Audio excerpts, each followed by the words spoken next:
안녕하세요. 이혜란입니다. 박상봉 박사님의 유럽 통신 시간입니다. 오늘도 박사님 모시고 유럽이 바라보는 한국의 상황에 대해서 진단해 보도록 하겠습니다. 박사님 안녕하십니까? 네, 안녕하세요. 예, 뭐 오늘도 또 기상천외한 소식들이 아니요. 많이 있습니까? 교황, 프란치스코 교황이 예. 북한에서 초대했다고 그러죠. 예. 문재인 대통령이 이제 13일 날 유럽 순방길을 오르고 알려지긴 17일 날 교황청을 방문해서 예.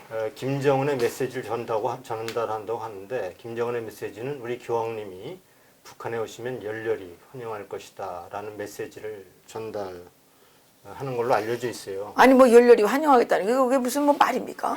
아니 그럼 뭐 바깥에서 오는 사람을 열렬히 환영해야지. 그러면 나가라고 잡아 죽이겠어요? 그러게 말이에요. 근데 이거 관련돼서 뭐 어쨌든 왜 문재인 대통령이 김정은의 뭐 특사냐 말이지, 대변인이냐 이런 뭐 비판도 있지 그 않습니까? 거든창 변호사께서는 뭐 김정은의 에이전트, 그런 얘기도 있고. 소속사? 사실 블룸버그 통신이 그랬잖아요. 대변. 김정은의 뭐 수석 대변인이다. 이런 뭐 얘기가 있는데, 제가 이것과 관련돼서 동독의 사례를 한 가지 얘기하도록 하겠습니다. 동독이 우리가 잘 아는 마틴 루터 종교개혁 탄생 500주년이 1983년도였어요. 예. 그래서 이제 동독 비텐베르크가 이제 마틴 루터가 탄생한 곳인데, 비텐베르크에서 500주년 행사를 했어요. 이제 1983년도니까 지금으로부터 한 5년 전. 5년 전이죠. 30년이 넘었군요. 이제. 35년 전이죠. 네. 그래서 이제 그때 이제 동독이 이제 행사를 이제 한다고 전 세계 기독교인들에게 이제 발표를 한 거예요. 우리도 이렇게 종교의 자유가 있다. 네.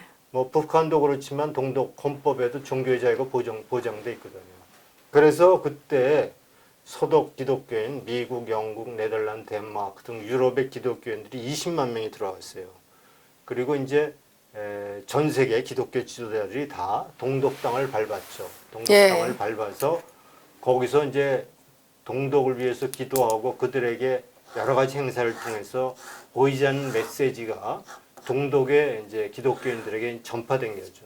예. 당시만 해도 사실은 뭐 정면으로 동독 공산 정권이 기독교를 정면으로 탄압할 수 없을 정도로 기독교 문화가 있었던 곳이고, 또 서독이 동독의 자매교회라는 이름으로 거의 뭐 1억 마르크, 그러니까 이제 40년 분단 40년 동안 40억 마르크 공식적으로, 그러니까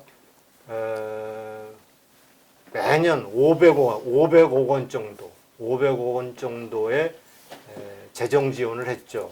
이런 것들로 하여금 동독이 정말 기독교 교회를 정면으로 탄압하지 못하도록 한 이유가 되죠. 사실 호네카도 1989년도에 이제 제명이 되고, 호네카 스스로도 동독교회로 피신할 정도로 동독교회는, 그래서 동독교회 내에선 어느 정도 자유로운 공간이었고, 많은 정치범들이 동독교회를 통해서 서독으로 이주하든가 여러 가지 좀 피신하던 그런 장소로도 유명했죠. 근데 이제 동독이 1983년도에 전 세계를 향해서 동독은 종교의 자유로운 나라다, 이런 것을 알리기 위해서 이제 그렇게 마틴 루터 500주년 탄생 500주년 기념 행사를 했고, 그런데 이 행사가 물론 동독은 그를 통해서 국제사회로 하여금 이미지를 개선한 효과도 있었고, 여러 가지 자금을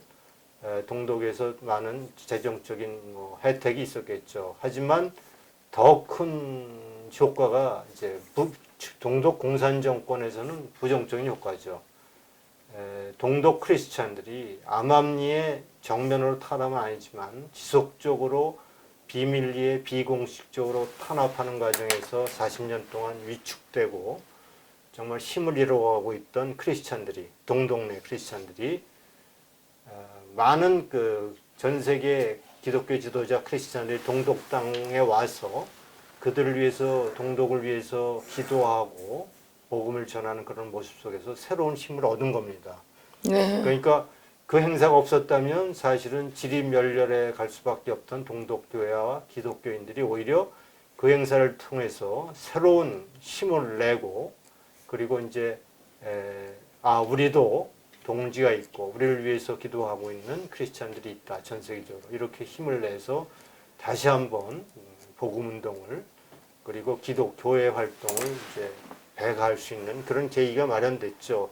그 이후에 이제 6년 만에 베를린 장벽이 붕괴됐습니다. 그래서 자유 통일의 기초가 놓아졌는데 사람들은 뭐 예를 들어서 뭐 교황이 북한에 방문한다고 하면 김정은은 교황을 열렬히 환영한다고 얘기하지만 정말 환영할지는 두고 볼 일입니다. 왜냐하면 김정은은 철저하게 동독의사를 연구했을 것이고 물론 북한에는 지금 성당 한 개와 교회 두 곳이 있습니다. 근데 모두가 당의 통제하에 모든 미사와 예배가 철저히 연출되어 있는 상태죠.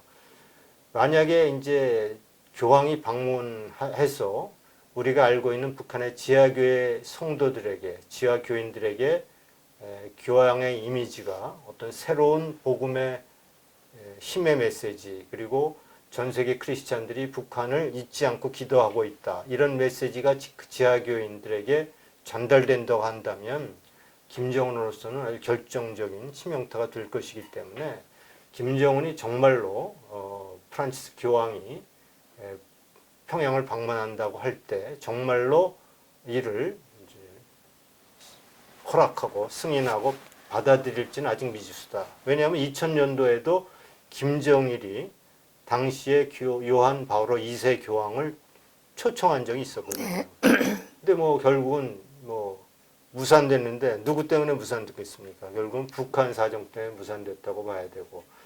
근데 교황은 이번 프란체스 교황은 내년에 일본을 방문할 계획을 갖고 있습니다. 그러니까 일본을 내년에 방문하면 자연스럽게 북한 방문도 쉽게 이루어지겠죠. 일정에 포함되기 쉽게 되겠지만 제가 보기에는 그렇게 쉽게 북한이 뭐 그를 통해서 국제사회에 어떤 개혁 개방의 이미지를 전달하는 효과를 낼 수 있겠지만 정말로 북한 지하교인들 그리고 그들로에 전달되는 메시지 때문에 이런 부정적인 요소를 감안하고서라도 교황을 이제 교황 방문을 최종적으로 수용할지 여부는 이제 두고 봐야 될 것이라고 그렇게 생각을 합니다. 김정일이 교황을 열렬히 환영하겠다고 이제 말은 했지만 실질적으로 지금 북한 내부에서는 기독교 활동에 관여했던 네. 사람들을 무차별적으로 지금 잡아다가 처형하거나 정치범 수용소로 지금 현재 보내고 있습니다. 예. 오늘자예요. 어저께 10월 9일자 이제 뉴치리 신문이 이런 보도를 했네요. 김씨 왕조인데 북한은 김씨 일가 외에 숭배할 해서는 안 된다는 거예요. 아무도. 그렇죠. 근데 교황이 간다는 얘기는 이러한 암묵적인 유일 우상에 대한 금기를 깨는 것이기 때문에 그렇게 쉽지 않을 것이라는 보도와 함께. 근데 뭐 설사 간다고 하더라도 장충 성당이나 하나 방문하고 그냥 가야 될 거예요. 북한 일반 주민들을 만나지도 못할 것이고 북한에는 천주교 교인이 한 명도 없어요.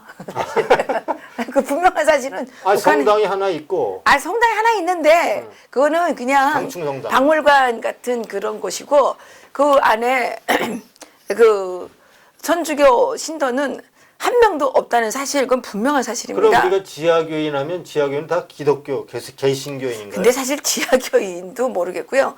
지하교인도 이제 이렇게 직접적으로 세례를 받았거나 이런 분들이 아니고 중국에 나와서 이렇게 이제 그 중국에서 생활하는 가정에 그 복음을 접한 사람들이 이제 강제 북송되지 않습니까? 그렇죠. 이런 가정 속에서 자기 가족이나 친척에게 이렇게 조금 아름아름 말을 해가지고 성경을 좀 뭐 공부하거나 뭐 이런 정도지. 지하교. 아니 그런 사람도 있고 우리가 알고 있는 지하교인 성도는 이제 할아버지 할머니 부모로부터 전해온 그건 없습니다. 그건 없습니다. 왜 없냐면요. 이미 60년대에 다 숙청했고요. 숙청했다. 예, 그리고 6.25 전쟁 당시에 10대 그 신앙인들이 지금은 다 80 이상 됐어요. 그렇죠. 예, 그래서 다 돌아가셨어요. 그런데 북한에서 그 자기 가족에게 이렇게 내가 신앙인이었다라는 거를 고백한 사람이 정말 없습니다. 아, 가족이. 그 할 수도 없었고요. 독일하고 좀 다른 게 독일은 그래도 그 일부 교회가 라이프치히 라이프치히 교회도 여러 교회가 교회도 있죠. 있고 있었잖아요. 그러니까 이제 그런 이런 거예요. 우리가 니콜라이 이제 한국이 유교 문화 아니에요. 예. 그럼 유교 문화의 전통이 공산주의라고 북한하고 해서 그걸 다 탄압할 수 없잖아요. 근데 예. 독일은 기독교 문화거든요. 예. 공산국가가 됐다고 해서 기독교 문화를 다 말살할 수가 없거든요. 예. 그런 차이죠. 그러니까 그 독일에는 어쨌든 오형교회든 무슨 교회든지 간에 교회라는 그루터기가 남아 있었고 북한은 그 교회라는 그루터기가 싹 없어졌단 말입니다. 그런데 이제 그 80년대 말에 그 13차 그 89년도에 세계 13차 성년학생 축조이라는 거를 이제 만들면서 그 교회를 그때 두 개 지었죠.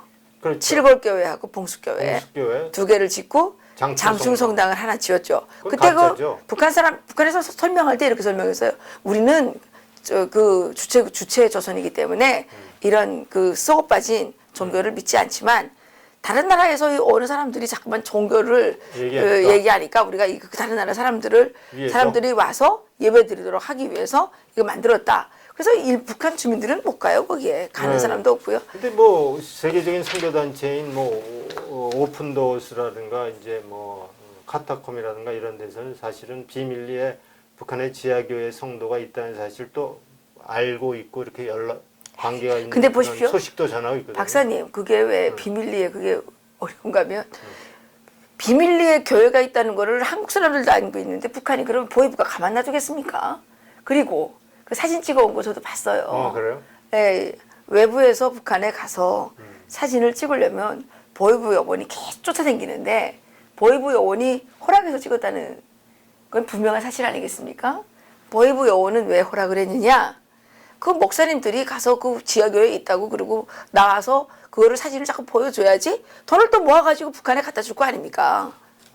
예? 그러니까 이제 모두가 조작된 것이다. 아, 그럼요, 당연하죠. 네. 그걸 진짜로 믿으면 우리가 정말 바본 거죠. 북한에는 진짜 기독교 하나도 없어요.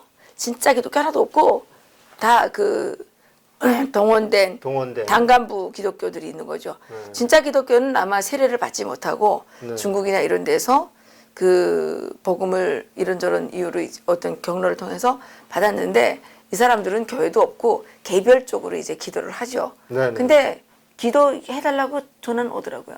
음, 너무 어려우니까. 어려우니까. 그만큼 또 북한에는 미신도 성행해요. 그러니까 이제 이게 전 보는 사람이 너무 많아요. 너무 힘드니까. 너무 힘드니까 이제 그 신에게 의지하고 싶은 마음 때문에 그렇죠, 그렇죠. 기도해달라 그러고 그 성경책을 찾는 사람도 있고. 빌려다가 이제 가만히 보는데 들키면 죽는 거죠. 그렇죠. 근데 뉴질이 신문에도 그렇게 보도를 했네요. 성경을 소지했다는 이유만으로 감옥으로 가는 14년. 나라가 북한이다. 네. 또 지난 수년간 뭐 남한 선교를 했다는 혐의로 예. 남한 주민뿐만 아니라 외국인들도 가두는 나라가 북한이다. 다 잡아갔잖아요. 이렇게 보도를 하고 있죠. 근데 이제 또 지하교원이 있다고 얘기하지만 규모는 알 수 없다. 이렇게 이제 지하교회 없어요. 이제 없다고 보도를 봐야 돼요. 했네요. 예, 어쨌든 이제 김정은이 정상회담 북한 비핵화를 빌미로 정상회담을 추진하며 국제사회에 이제 데뷔를 한 거 아닙니까? 그리고 그 연장성산에서 이제 교황을 초청해서 또 다시 이제 개방 개혁의 이미지를 부각하려고 노력하고 있다. 이제 뉴질이 신문이 이렇게 보도하는 겁니다. 그렇지만 이것이 이제 그대로 김정은의 뜻대로 이루어질지는 아직 미지수다 이런 얘기를 전하고 있습니다. 근데 뭐 프란치스코 그 교황께서는 한국에도 오신 적 있으시지만 그렇죠. 북한 인권 문제에 대해서 아직까지 한 번도 목소리를 내보신 적이 없는 분이세요. 한반도 평화나 뭐 대화나 이런 얘기를 했는데 북한 인권에 대해서는 정말 아무 한 번도 얘기하신 적이 없더라고요. 없는 분이시기 때문에 이분이 뭐 북한을 방문한다고 한들 별 혈력이 있겠느냐. 오히려 문재인이 지금 추구하는 어떤 평화의 프레임 속에서 남북의 그 정상들끼리 독재자들끼리 만나서 썸씽을 가지는데 더 기여를 해주지 않을까 저는 이런 생각을 하게 됩니다. 그런 또 그 부작용도 우리가 아니 지금 반드시 지금 이 평화 뭐라 그래야 돼요 이거? 평화 쇼죠. 평화 그 광대국 이거 완전 미친 쇼잖아요. 그렇죠. 평화 광란의 이 여기에 이게 지금 교황을 네. 이용해 먹는 거 아닙니까? 우리가 그 집단 체조 같은 것들이 이미 국제사회에서 어린아이들 혹사시키고 정말 하루 종일 연습시키면서 좀 제대로 휴식도 못 시키는 그것이 가장 대표적인 인권 침해의 당연하죠. 한 요소로 좀 보고 있는데 우리나라에서는 그걸 자꾸 평화쇼다, 북한이 뭐 많이 변했다 이런 식으로 접근하는 것이 거기 나가려면요 화장실 갈까봐 국도 먹지 마라, 물도 먹지 마라. 그러고 나오라 그래요. 그러니까 뭐 방광염 걸렸다는 얘기도 있고 화장실 못 가니까 못 가죠. 그리고 이제 거기서 정 급할 때는 다 돌아서요 사람들이. 이렇게 다 돌아서 뺑그랗게. 이렇게 그 막아주는군요. 막아주죠. 그럼 거기서 그런데 이게 이렇게 보면 안 되니까 다 이렇게 돌아서서 이렇게 그 안에 들어가서 봐야 돼요. 일 보는군요. 일 보는 거예요. 아이고 참 그런 예. 상태인데 그것이 그거 상상해 보세요. 멋진 모습으로 평화의 하나의 부분으로 이제 바라본다는 것이 참 아이러니합니다. 이거 뭐 칭찬만 하지 말고 문재인 대통령이나 그 김정수 교사가 거기에 좀 직접 좀 참가해가지고 그좀 한번 행사에 좀 동원돼봤으면 좋겠어요. 절대 안 하죠. 동원돼봤으면 좋겠어요. 예. 아이고 또 얼마나 빌트지 10월 7일자 빌트지는 지난번에 김정은의 벤츠 마이바크가 남한의 친구가 선물한 걸로 보도했던 그 빌트지가 이런 보도를 했군요. 한 손에는 해킹, 다른 손에는 대화. 북한이 그렇죠. 이제 미국의 보안회사인 파이어아이라는 보안회사가 있는데 이 회사가 이제 발표한 것을 보면 북한 해커 그룹이 2014년부터 은행의 컴퓨터 시스템을 공격해서 수억 달러를 벌어들였다. 최소한 피해국이 11개국이 넘는다라고 보도를 했습니다. 파이어아이라고 하는 미국의 보안회사 그리고 미국 법무부도 지난달 북한 해커를 고발했는데 이 방글라데시는 얼마나 가난한 나라입니까? 이 중앙은행 거기 나라 돈을 훔쳤더라고요. 중앙은행을 훔쳐서 네. 8,100만 달러. 엄청 많이 훔쳐갔더라고요. 8,100만을 절도한 데 이어 이제 뭐 이건 영국의 이제 보건 시스템을 마비시킨 겁니다. 그렇죠. 그래갖고 그걸 풀어주는 대가로 이제 또 돈을 또 이제 갈취하는 그런 방법인데 금주에 이 미국 법무부가 또 하나 경고를 한 게 이 바이러스 이름이 잠입 코브라입니다. 잠입 코브라. 이 코브라가 지금 이제 전 세계로 뻗어나 특히 이제 아시아, 아프리카 지역에 이 바이러스가 심으면 이제 현금 자동 인출기 있지 않습니까? 여기서 한꺼번에 이제 그 해킹을 해서 이제 현금을 인출할 수 있는 그래서 그 북한에 물어봤어요. 네. 요쪽에 통화하는 사람들이 네. 그 왜 하필이면 방글라데시를 하냐 그랬더니 거기가 이제 허술하잖아. 허술하기 때문에. 그러니까 아무래도 이제 나라가 가난하니까 보안 시스템도 허술하겠죠. 근데 잔인하죠. 제일 불쌍한 나라를 왜 털어요? 나쁜 놈들이지. 그러게 말이죠. 재밌는 보도가 있습니다. 이건 우리가 잘 아는 독일의 전파, 도이체 벨레. 이것은 미국의 보이스 오브 아메리카와 같은 그런 이제 방송인데 이건 겁니다. 이제 이명박 전 대통령의 이제 이번에 판결을 보도한 겁니다. 그래서 15년 그래요? 15년 징역형에다가 1천만 유로의 벌금형을 113억, 선고했다. 130억 벌금형. 예. 그리고 전임 대통령인 박근혜 대통령도 30년 이상을 선고받고 복역 중이다. 그리고 전임 국정원장, 경찰청장, 그러니까 비서실장 다 법정 구속하고 이게 나라예요. 뭐 이렇게 이제 보도를 합니다. 그리고 그렇게 된 이유는 이것은 하나의 남한이 그동안에 압축 성장을 이루면서 나타났던 정경유착의 폐해로 인한 전 정권의 부정부패다. 이렇게 보도를 한 겁니다. 진짜요? 그럼 전 정권의 부정부패, 이건 부정부패예요. 그러니까 이제 여기는 이제 그 한국의 보도를 보고 이제 자기들이 분석을 했는데 이제 중요한 건 뭐냐면요. 이렇게 얘기하면 실제로 근데 이런 것 때문에 문재인 후보는 자기가 그렇게 얘기했던 거예요. 정경유착의 고리를 저는 끊겠습니다. 그래서 아주 그 건강하고 정말 깨끗한 나라를 만들겠다고 공언하고 이제 대통령이 됐다는 겁니다. 네, 그랬죠. 근데 뭐라고 보도하냐면 문재인은 전형적인 정경 유착의 고리를 개혁하겠다며 대통령에 당선되었다. 하지만 대통령이 된 후에는 평양행 비행기에 삼성 이재용 부회장 등 대기업 총수들을 동행시키고 있다. 정경유착의 대표적인 사례죠. 그렇죠. 삼성을 문재인 정부가 추진하는 경협사업의 대표단의 일원으로 만들어가고 있다. 이렇게 얘기한 겁니다. 그러니까 삼성 세계적인 기업인 이재용은 전임 정권의 뇌물을 제공한 혐의로 1년 가까이 수감되었다가 석방된 바 있고 아직도 재판 중이다. 이렇게 보도를 한 겁니다. 그러면서 뉘앙스는 정경유착의 고리를 과감하게 끊고 개혁하겠다고 한 문재인 후보가 대통령이 된 후에는 더 큰 정경유착을 만들고 있다. 이런 보도를 한 당연하죠. 겁니다. 아니 그러고 보니까 이명박 대통령 때보다 또 박근혜 대통령 때보다 이 문재인 정권이 기간도 훨씬 더 짧은데 그 그죠? 비용을 엄청 많이 썼더라고요. 특활비도 많이 쓰고 예, 업무 많이 추진비도 많이 쓰고 예, 그리고 맨날 그 돈을 어디다 썼냐 봤더니 술집이나 가고 술집이 업무 추진비라는 거는 이건 어느 나라 업무입니까? 그렇게 말이죠. 예? 술 먹는 게 업무면 야 정말 청와대 가는 거 쉽네요. 이. 업무 추진비를 사용하도록 그 규정이 돼 있어요. 어떨 때 사용했다. 11시 이후엔 사용할 수 없다. 이런 유형. 아니 근데 이런 술 없어요. 먹으라는 거는 아닐 거 아니에요. 그러니 할 수가 없죠. 근데 왜 업무 거기 추진- 술집에 가서 계속 술 먹는 게 근데 이제- 업무라는 거를 말하는 거는 웃기는 거 아니에요. 근데 이 보도를 보면서 제가 문제점을 지적하고 싶은 것은 이게 이제 해외는 이제 어떻게 국내 소식을 듣냐면 결국은 국내 언론의 보도를 보고 해외 소식을 해외 그렇죠. 언론들은 소식을 듣는데 사실은 이 좌파 세력들이 좌파 정치인들이 늘 뭐 보수 정권은 정경유착의 고리를 끊지 않고 기업인들로부터 뭐 부정부패 뇌물을 많이 받았다라는 것들을 계속 보도해야 되니까 세계 언론들이 마치 한국은 보수 정권 모두가 기업으로부터 돈을 받고 뇌물을 받는 걸로 정경유착의 고리 속에서 그렇게 대한민국을 이해하고 있다는 겁니다. 그런데 이명박 박근혜 대통령 오늘 바보같이 네. 그 김대중 노무현한테 비리도 다 털어가지고 전 세계 공표를 했어야죠. 그걸 가만 놔두니까 이렇게 인정은 함정이다. 이 공식이 딱 맞는 거죠.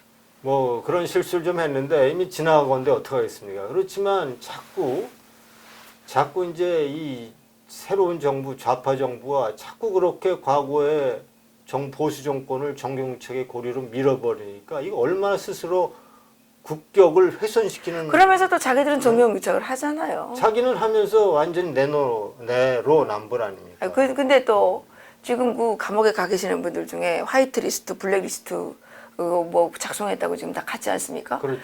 근데 진짜 이 정부 화이트리스트, 블랙리스트의 아니. 끝판왕이에요. 아니 김미화, 그러니까 김재동, 김호준, 주진우 완전히 화이트리스트에 올려가지고 막 돈을 억대로 챙겨주고 예? 그러니까 이 현 정부는 코미디언에게 국제 정치를 해설하라고 그러고 코미디언에게 남북 관계를 해설하라고 할 정도로 정말로 막무가내죠. 그리고 보수 정권 때 박근혜 정권 때 그 저기 정편에 출연하던 그 이 뭐 앵커 사회 아나운서 네네. 뭐 이런 그 게스트들 패널도 다 잘랐잖아요. 그렇죠. 아니 이 이상 더 블랙리스트, 화이트리스트 어디 있어요? 예? 아니, 그러니까 이 지금 문재인 정부는 그 정책 자체가 이미 블랙리스트를 그러니까요. 이미 드러내고 하는 거 아닙니까? 그 장세일 노골적으로. 대표가 펜션을 하나 하는데 자기가 보수 인사를 찍혀가지고 주변에 그 펜션들은 딱 꽉꽉 차는데 자기네 집만 손님이 안 온대요. 아니, 거기까지 침투해가지고 이렇게 지금 괴롭힌다니까요. 이게 나라예요. 이런 식으로 정말. 국제사회가 이 스위스 이 독일에도 지금 정경유착의 고리를 문재인 정부가 더 노골적으로 하고 있다가 보도할 정도로 이제 세계가 문재인 정권의 이 모습을 주시하고 있다는 사실만 보더라도 정말 너무나 이 정부가 오버 액션을 하고 실체를 왜곡하고 이로 인해서 국가의 국격이 자꾸 낮아지는 이런 아주 아니 그리고 우리 식당도 지금 막 탄압해요 사실. 그 뭐 온갖 이상한 사람들 보내가지고 해코지해가지고 영업방해 막 해가지고 어떻게 하나 문 닫게 하려고 지금. 아니 그건 정부가 탄압한다기보다 정부에 충성하는 어쨌든 그것도 정부가 하는 거 아니에요. 그거 떨거지들이 와서 떨거지들이고 다 정부에서 시키니까 하겠죠. 시키니까. 왜 해요? 내가 한면 일면 그 무식도 없는데. 그러니까 보면 지금 뭐 이해찬 대표가 보수를 개멸시키라 시켜야 예, 된다고 그거 얘기했는데 거기에 그거 하는 거예요. 똑같이 북한에서 다 그렇잖아요. 뭐 개성공단과 금강산 관광은 반통일 세력 때문에 그렇게 됐다. 뭐 보수를 개멸시켜라. 뭐 자유한국당을 뭐 완전히 뭐 파괴하라. 이런 것이 북한발로 나오지 않습니까? 그러면 이 나라의 더불어민주당은 북한 노동당하고 자매당입니까? 어떻게 말하고 발언하는 내용이 북한 조선노동당과 더불어민주당은 정확히 일치하는지 그것을 뭐 도저히 이해할 수 없고 뭐 50년씩 장기 집권하겠다고 그래가지고 지금 치가 떨려. 아유 겁나가지고 살겠어요 이거. 그런 식으로 정말 우리 대한민국 국민 여러분이 정말 우리가 두 눈을 바짝 뜨고 대한민국을 지키기 위해서 노력하지 않으면 언제든지 이 대한민국의 정체성이 파괴될 그러니까 거라고 말입니다. 얘기를 드립니다. 도이치 신문 얘기를 하나 할게요. 10월 3일이죠. 지난 10월 3일 며칠 지났죠? 10월 3일이 독일 통일의 날입니다. 28주년이에요. 예. 그래서 뭐 우리가 독일 통일하면 독일 통일 비용만 생각하고 뭐 동서간의 주민들의 갈등만 생각하지만 제가 그래서 늘 그것은 구더기 얘기다. 정말 장담은 얘기를 우리가 놓치고 있다라고 이제 그동안 얘기해 왔는데 딱 도이치 신문이 이제 보도를 했네요. 이렇게 구체적으로 독일은 지금 어떻게 돼 있다. 예를 들어서 1991년 이 통일 첫 해에 소득 생업자, 그러니까 직업을 갖고 있는 사람이 통일 때 당시에 GDP가 서독은 4만 6천 유로. 그러니까 거기다 1,300을 곱하면 우리 돈이 나옵니다. 그러니까 동독은 15,000유로인 겁니다. 이것이 이제 2017년도 작년에는 동독이 15,000유로에서 59,000유로를 얻었다. 6만 유로로. 엄청 불었네요. 네, 서독은 45,000유로에서 76,000유로. 그러니까 뭐 서독과 같은 경우는 뭐 1.6배 증가했고 동독은 뭐 5배 정도, 4-5배 정도. 예. 이런 보도를 하고 있고 또 노동자 1인당 임금을 같은 경우도 노동자인 경우 그러니까 이제 직업을 갖고 있고 노동자의 신분에서 통일 당시에 소득은 임금이 2만 1,000유로 2017년도에 이것이 3만 5천 유로를 됐다는 겁니다. 동독은 11,000유로에서 2만 8천 유로 그러니까 동독 같은 경우에는 거의 3배가 증가했고 서독은 1.5배가 증가했다. 이런 보도를 쥐도이체 짜이퉁이 보도하면서 우리가 알고 있던 이제 동서독의 통일이라는 얘기가 그렇게 부정적인 게 아니었다. 이런 수치에도 정확히 드러나지만 통일을 통해서 동독과 서독은 모두가 다 윈윈하는 그러한 업적을 이뤘다는 보도를 근데 그 박사님 그거는 분명한 게 이제 서독 국민들이 자유시장 경제 민주주의 그 법치 제도를 지켜내서 그걸 성공시킨 거잖아요. 그렇죠. 그 동독 국민들은 그냥 뭐 흡수통일이 아니라 동독 국민들이 그냥 아니 자유가 주어진 너네 그거 좋으니까 우리 그거 따라할게 이래가지고 이렇게 넘어온 거 아닙니까? 그렇죠. 네, 근데 우리도 지금 사실은 북한 주민들이 그 동독 국민하고 좀 다른 게 북한 주민들은 그동안 그 엄혹한 시련을 겪으면서 그 장마당을 만들었거든요. 그렇죠. 스스로 만들었어요. 대단한 거죠. 장마당을 동독 국민들보다 더 위대해요. 왜냐하면 그 정말 300만 명이나 굶어 죽는 그 상황 속에서 장마당을 만들어 가지고 지금 장마당이 지금 되고 있단 말이에요. 그렇죠. 근데 이게 지금 문재인 때문에 이게 지금 장마당이 말살 위기에 놓여 있다는 거 아닙니까? 제가 그래서 보는 거는 북한 사람들은 판만 깔아주면 그럼요. 자유롭게 활동할 수 있고 시장 경제가 지켜지는 그러한 시스템만 만들어주면 북한은 스스로 동독보다 더 효율적이고 아주 아주 빠른 동독 제거, 북한 재건을 이루어낼 수 있다는 게 이제 제 생각입니다. 북한 주민들이 이제 스스로 터득한 게 뭐냐면 아 장마당이 계속 있어야 우리 조금은 자유가 그렇죠. 지켜지는구나. 이거 확실하게 안단 말이에요. 그러니까 이 사람들이 그러고 자기들이 정말 국가가 배급을 아무것도 안 주는 그 상황 속에서 정말 자기 자신과 가족의 생존을 위해서 그 엄청나게 싸워가지고 그 생존권을 지켜냈단 말입니다. 그렇죠. 예, 그래서 그 자발적인 그 자유시장 경제가 얼마나 중요한지 그렇죠. 이 사람들은 알아요. 그런데 지금 이 그러니까 이제 우리가 평화통일이라는 이름으로 김정은과 통일을 만들어 간다고 한다면 그것은 통일된 한국은 불행이죠. 그건 남한이 적화가 되든 그렇죠. 남한이 공산화가 되든 저는 그렇게 되는 예, 거고. 그 북한이 자유화가 되든 이거 두 개 중에 하나가 돼야 되는 거지. 지금처럼 어중조. 근데 문재인이 하는 행동들을 보게 되면 대한민국을 공산화로 끌고 가려는 시도같이 보이는 게 너무 많잖아요.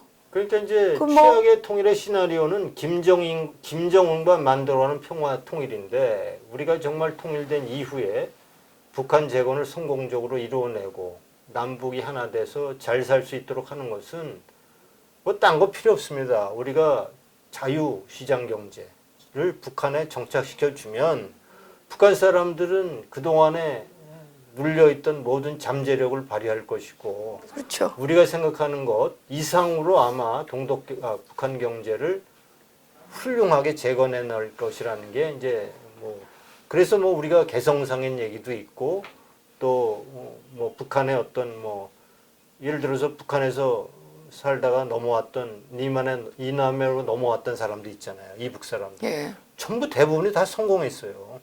아 그러니까요. 그러니까 아니 그 김일성 덕분을 벗어나게 되면 입밥도 먹을 수 있고 김일성은 맨날 입밥 그렇죠. 먹여준다 그러다 거짓말만 하고 말이 굶어 죽게 만들었는데 그냥 자기절로 그냥 장사해서 먹고 사니까 입밥도 먹고 이거 이제 북한 주민들이 다 깨달았단 말이에요. 그렇죠. 그러니까 문재인 대통령이요. 제발 김정은하고 쑥덕쑥덕거리면서 북한 주민들을 제발 괴롭히지 말아주세요. 그렇죠. 그래서 아니 김정은하고 쑥덕거리면서 북한 주민을 지금 너무 괴롭히는 거예요. 김정은과 자꾸 친해질수록 북한 주민은 소외되고 괴롭죠. 정말 괴롭고 처벌도 고통받고. 심해지고 그렇죠. 탄압당한단 그게 말입니다. 아니죠. 우리의 대화의 상대는 북한 주민이죠. 그리고 김정은 정권은 70년 세습 독재 아닙니까? 그러니까요. 지금이야 돈 주고 뭐 자기 인정해주고 하니까 헤헤 웃고 평화 제스처를 쓰지만 어느 날 갑자기 돈도 안 주고 그렇게 되면 또 배란간 돌변할 거 아닙니까? 근데 이것이 이번에 뭐 보니까 대한민국의 장관들 그 다 나가 죽어야 돼요. 한강에다 빠져야 돼요. 그 북한에 그 걷지도 않는 놈들한테 가서 그 굽석거리면서 아이고야 알아서 긴다는 말이 그거 같아요. 자존심 상해가지고. 권력이 뭔지 그런 진짜. 거에 맹종하는 그런 것들이 이제 향후 뭐 역사가 그들을 또 심판하는 날이 분명히 올 겁니다. 정말 역겨워서 눈 뜨고 못 보겠습니다. 자, 소식이 오늘은, 듣고 가시나요? 네, 오늘 뭐 거기까지 하도록 오늘도 정말 중요하고 정말 또 중요한 이러한 그 유럽 소식을 전해주신 박상봉 박사님께 감사를 드립니다.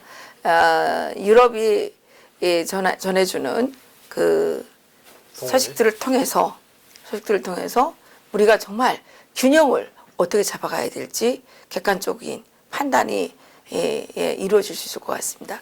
그래서 구독 많이 눌러주시고 박상봉 박사님 여기 이 코너에 좋아요 좀 많이 눌러주세요. 이 좋아요 많이 누르면 뭐 구글에서 뭐 온대요. 메시지가 온대. 우리도 좀 좋아요 만 개 좀 돌파해가지고 좀 뭐 좀 받아봅시다 좀. 근데 우리 지금 멀지 않아 3만 명 구독자 올릴 것 같은데 우리 이 이해란 TV를 구독하시는 분들께서 좀 분발하셔야 됩니다. 뭐 우리보다 늦게 시작한 분들도 다 지금 5만, 6만, 9만 막 이렇게 가는데 우리는 시작한 지도 오래됐는데 이게 무슨 뭡니까?